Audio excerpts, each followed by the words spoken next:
Leo, hi! Welcome to Mr. Queen PH. Titingnan natin kung ano yung bagong kabanata na magbubukas para sa inyo. So itong reading na to, combination ng astrology reading and then tarot and oracle. Okay? So, ang pagbabasihan natin dito ay yung transit ni Saturn. So, itong transit na to is happening on February 14, 2026 hanggang April 2028. Ayan, so 2.5 years of transit ito. So this reading, mas maaring makaresonate yung mga Leo rising. So kung hindi nyo pa alam kung ano yung rising sign ninyo, just go to Google, hanapin nyo, lagay nyo, how to know my rising sign. Tapos, ilagay nyo yung birth details ninyo, especially your time of birth at yung place of birth. Okay? But if in case wala naman kayong ganong information, it's okay. Pwede ka pa rin namang makaresonate dito. Okay? For Leo Sun or Leo Moon. Now, let's begin. So, for you, Leo, itong transit na to ng Saturn is going to happen in your ninth house. Ninth house is about your learning, your higher education. So, maaring, kung yung iba sa inyo nag-aaral pa, nasa college, o kaya nagtitake ka ng MBA, or meron kang bagong course na tinitake, this can be a struggle for you, no, in the next 2.5 years. Maaring may mga distractions para sa'yo, pwedeng may mga makikialam sa mga ginagawa mo. Especially kung ikaw ay asang working student na pwedeng, you are on your early years, like early 20s, okay lang yun. Di ba may mga ganun na working student na sila yung nagpa-finance for their job, for their career, for their schooling, no? Through their job. Ang gulo ng pagkakasabi ko. But, yun nga, typical na working student. Pwede kasing maging challenging sa'yo yung pressure ng trabaho mo and yung pressure ng school na medyo mag-struggle ka kung paano mo ibabalance yon. Pero of course, no, kung talagang gusto mo na ma-pursue yan, magagawa mo naman yan. Kailangan lang may disiplina ka sa sarili mo na ano yung priorities mo, dun ka mag-focus. Huwag mo nang hayaan na ma-distract ka pa sa ibang bagay na hindi naman importante. Yung iba naman, like for example, isa ka ng professional, pero you want to pursue other degrees, no?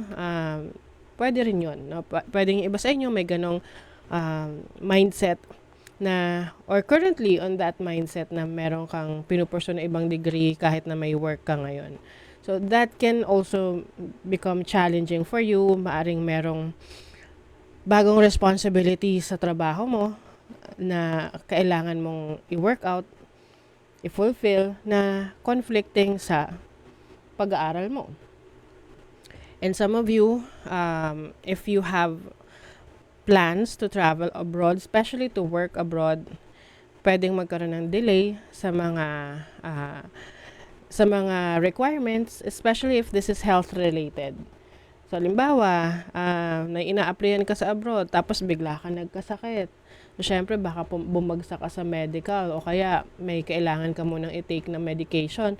Pagalingin yung sarili mo bago ka makago doon sa abroad na opportunity na yon.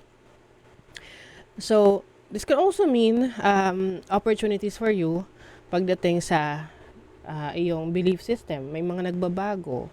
Meron ka you want to explore spirituality. Because ninth house is also about spirituality, religion, other divine mga different tools for divination, and also learning opportunities. Kaya lang kasi minsan masyadong overwhelming, no? Because Neptune is here, maaaring mag-create ng confusion sa'yo. Alin doon yung paniniwalaan mo. So, just take whatever, kung kumbaga sabi kunin mo lang kung ano yung kaya mong i-process, kaya mong i-manage. Kasi pag masyado mong kinuha lahat, maaring maging burdensome na sa'yo yan at maging problema siya in the future para sa'yo. 'Di ba?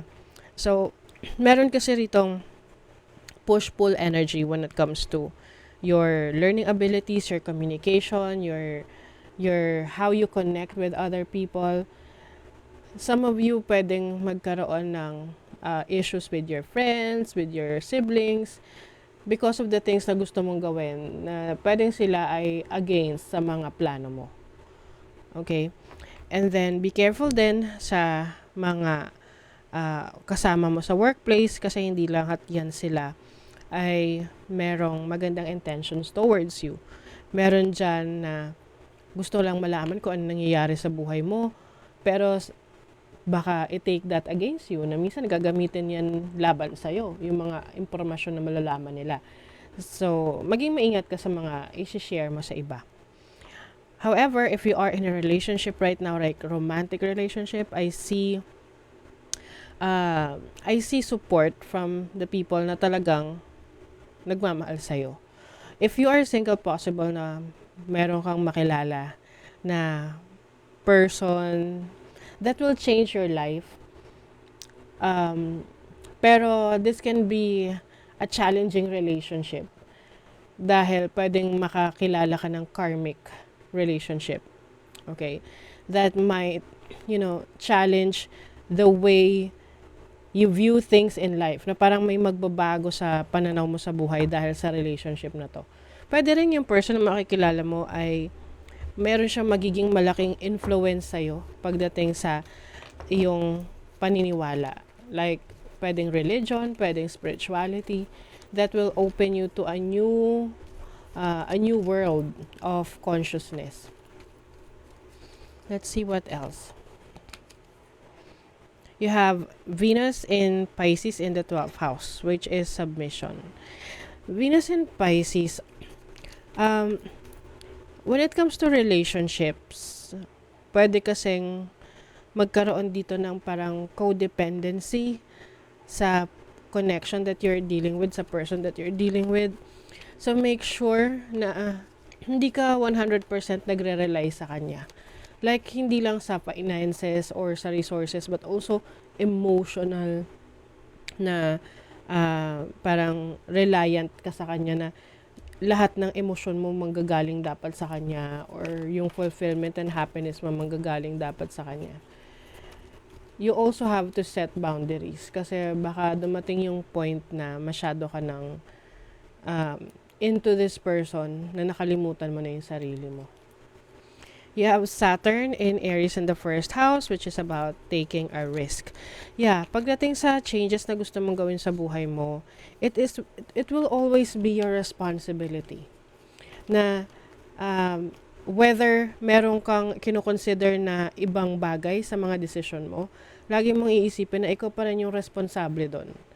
So make sure na kung ano man yung ibang sacrifices mo, dapat you make sure also na worth it yung sacrifice mo. You have Venus in Aries in the first house.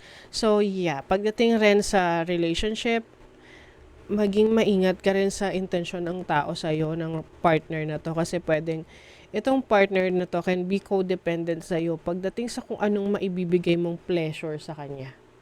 Diba? So you have to protect your energies as well. Kasi merong mga tao na parang gusto ka lang pagurin, gusto lang makuha yung energy mo. But, pag ikaw na yung mga ngailangan, wala sila. Okay? So, kumbaga, you have to protect yourself, set boundaries, na hindi ka laging available para sa kanila. You have the Ten of Wands. This is about responsibilities. So, I see you na you may feel burdensome. Lalo na pag marami kang mga pinagsasabay-sabay na bagay sa buhay mo. Like, nagtatrabaho ka, at the same time, may pinag-aaralan ka, and you are also taking care of other people na umaasa sa'yo. So, may tendency na ma-burn out ka.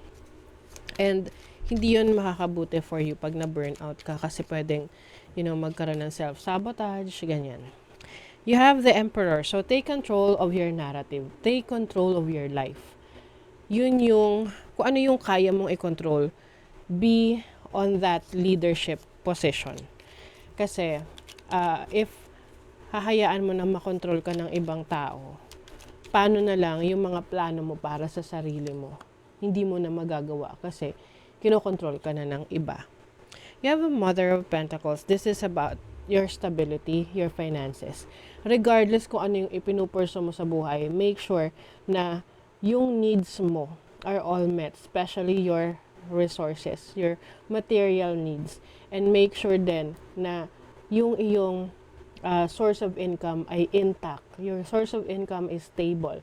Meron kang sapat na ipon na hindi mo kailangang umasa sa iba. Kasi pag gano'n na nga, pag inaasa na natin sa iba, or may tendency na wala tayong choice, iaasa natin sa iba, nagkakaroon ng kailangan isubmit mo yung sarili mo doon, na kailangan sundin mo kung ano yung gusto nila. Kasi nga, sila yung may hawak sa resources mo eh. 'Di ba? Sila yung may pera, sila yung sa kanila sila yung kailangan mo. So, this transit is going to help you na mas maging independent. Na ano man yung gusto mong i-pursue sa buhay, make sure na inuuna mo yung stability mo. Everything is a reflection. Hold up the energetic mirror. What do you need in your life that you're not currently getting? Ayan. So, dapat alam mo rin kung ano yung sitwasyon mo ngayon, aware ka dun sa bagay na gusto mo at kung nakukuha mo ba to at kung hindi mo to nakukuha, ano yung dapat mong gawin para makuha yon. Okay? So, that is your reading, Leo. Thank you so much. See you again.